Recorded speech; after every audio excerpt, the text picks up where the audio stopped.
Hey y'all, how you doing? Today we are going to work on Riemann sums and a particular type of FRQ that is pretty common to see. You should have already done this in class. Should have been assigned to you. These three cons, they're a repeat of what you did in the last class, but they're things that are important, and hopefully you were able to rock through them pretty quickly with your group. All right, so you will need a TI graphing calculator for this. So if you need to go grab one from the front of the room, go ahead and do that. If you have one of your own, go ahead and pull that out. Remember, when we are in this class, we are almost always in radian mode. So put yourself in radian mode. You can pause for a moment and go get it. All right, so the first thing that I want you to do is, I haven't actually shown you how to do one of these integrals using antiderivatives, but I do want you to show, it's basically to calculate by hand, but I do want to show you how you can use your calculator to do it. It's pretty intuitive if you know the right buttons to push. So if you see right here, all you got to do is hit the math button. You should know where that one is. And then hit 9. And then it should be pretty obvious to you how to do it. Once you go ahead and try and fill that in and hit enter, go ahead, pause, hit math 9, fill it in, hit enter. Hopefully your screen looks a little bit like mine. Integral from 1 to 5 of 4x plus 2 dx. If yours shows a different format than this, then I suggest you use one of mine for a little bit. We can fix yours to make it look good later. But hopefully you got 56. This is really useful whenever I have a calculator at my disposal. We don't always have it, and there are instances when the calculator wouldn't work anyway. But if we have a calculator and we're asked to do a definite integral like this, bam, I suggest you use Math 9. All right, so you're going to practice a couple of these. So 3 more for you to try here. I would suggest you hit pause, do each of these, come up with a number, and I'll write what the answers are in a moment. Just be really careful about all of the parentheses and fractions and squares and all that stuff. Go ahead, hit pause, give it a shot.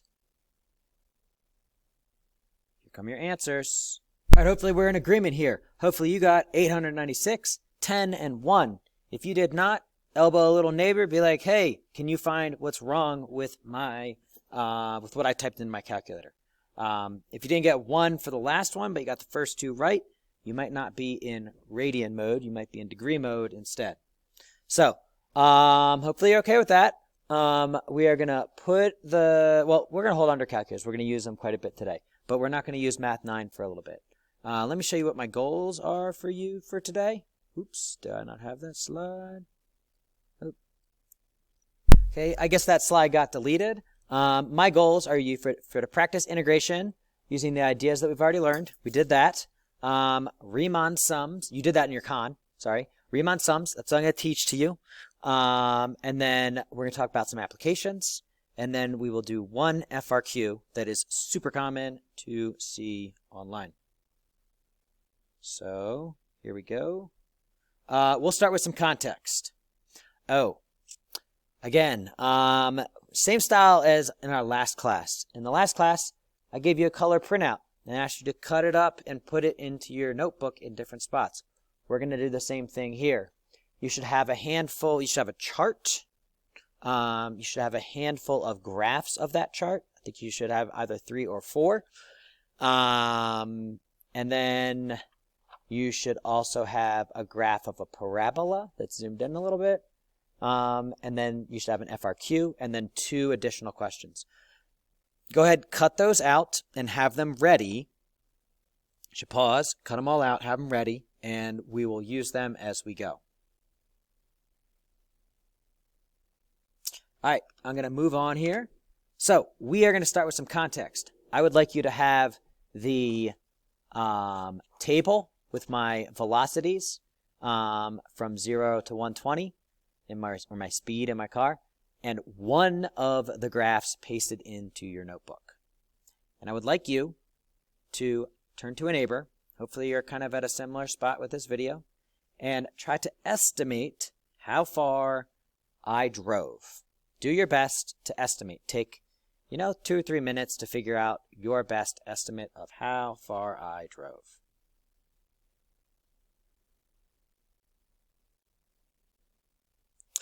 Okay, hopefully you came up with somewhere maybe between 90 miles or 100 miles or something like that. If you didn't, that's okay. I'm going to show you how to get there. So, bam. Sorry, this is the graph that I wanted you to use there. So hopefully you did that. So let me go to the next slide here. Actually, before I go, I'm going to tell you, we have 4 different types of sums that are most frequently used. They each have different values in different scenarios, and they all sort of come up equally on the AP test. There's a left sum, a right sum, a trapezoid sum, and a midpoint sum. So I'll go over all 4 of those with you, and that's why you should have 3 or 4 graphs, depending on what I printed for you. So, a left sum. What I want you to see, think about this. We've been talking about area under curves, right? That if I asked you to estimate how far I went, which all of these sums are going to do that. All of these sums are going to be an estimate for how far we traveled in this car. If I want to use a left sum, or any of these sums, I need to correct for units. Notice along the bottom, I have minutes. Whereas along the top, or on this one right here, okay, I had a moment there. Sorry, I realized there were some inconsistencies. So I just want you to see where these lines showed up. I just want you to ignore that space. It shouldn't be on your graphs. I didn't want to go ahead and wholly edit this PowerPoint. Anyway, we've got miles per hour on the y-axis and minutes along the y, or along the x. So what I need to do is have a consistent, I need to have a consistent set of units. So, for example, I've got miles per hour, so what I'm going to do is look at these ticks in terms of hours. Now, you should know that 60 minutes is 1 hour, so if I block this out, you should see that this is a third, this is 2/3. What I want you to notice is that each block, side to side here, has a length along the x-axis of 1/3 of an hour. So, and let me go up to the left sum. So again, ignore this, and then this is 1/3. So we are going to start with this left sum. So you should know that miles per hour times hours cancels and gives us miles. So with this graph of miles per hour and hours, if I were to multiply the x-axis by the y-axis, I would get a units of miles. What I want you to see is that I can go like this and draw a little rectangle. Now, that rectangle has an area. What's the width of this at the bottom? It's 1/3. And what's the height? It's this 75. So this area is equal to 1/3, which is the length of the base of an hour, times 75. Those units would cancel because 75 is miles per hour, 1/3 is an hour, and give me 75 over 3, which is 25, come on, 25 miles. So what I want you to see is that I can sort of like, say we ignored the 60, said, all right, we got 20-minute blocks, say just the whole time I drove 75 hours, or 75 miles per hour for that first 20 minutes. Well, then I would travel 25 miles. So that is one way. It's not the best way necessarily. It's just one way for me to estimate the amount traveled in that first 20 minutes. What I want you to see as well is that I can do that for all of these little 6 blocks. Each 1/3 of an hour block, notice it said 6 sub-intervals, so I've got 1, 2, 3, 4, 5, 6. The reason why we call them sub-intervals is because I'm estimating over a larger interval from 0 to 120 or 0 to 2 hours. But if I break this down into 6 blocks, what I can do is find the area of a bunch of rectangles and add them all up. So you may say, well, which rectangles do I choose? Well, that has to do with what sum they tell me to do. So let's look at, we're going to do a rectangle in this space that's going to have a base right here, and then this is going to go up, and this is going to go up. Basically, I have to choose a height. I can either choose this for the height or this for the height if I'm doing a rectangle, based on how I've constructed it here. So we're doing a left sum. So it's really easy to decide when we're told what sum to do, which one of these is on the left and the right. It's this one. So I'm going to go like this for that rectangle. When am I going to take this one? Well, for the next one. So hopefully you see that for each of these spots, I take the left side, and I'm going to find the area of each of those triangles, or each of those rectangles. You may say, well, what about this spot over here? Well, that spot's just going to get left out of this estimate. So, we can do this. This one is 60 times 1/3. This next one has a height of 70. 70 times 1/3. This one has a height of 50. So notice I'm using all of these, and I'm leaving out the one at the end, that 30. So 70 times 1/3. The next one is 50 times 1/3. And then the next one is 30 times 1/3. And the last one that we're going to take is 25 times 1/3. You might see this already, but all of them are being multiplied by 1/3. So there's an easier way to do this.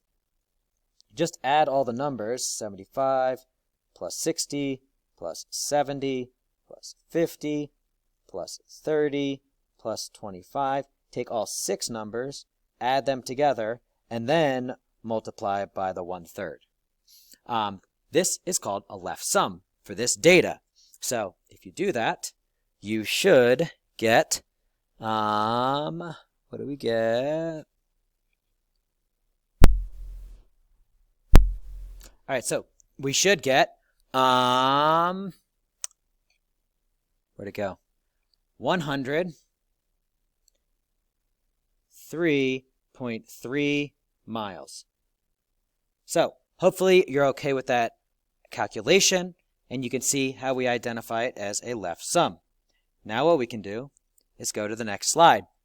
So at this point, I think you should paste the next one of these into your notebook, and we're going to do a right sum. Given how we built out the left sum, I'd like you to think about what those rectangles might be and try to hit pause and draw them on your own. So for the first one, hopefully you said, all right, I got to choose between these two. So I go up, and I'm going to choose the piece on the right. And the rest of them would be as follows, coming down here, here, here, and here. So you notice we're not using the 75 in this one, but we are using the other remaining,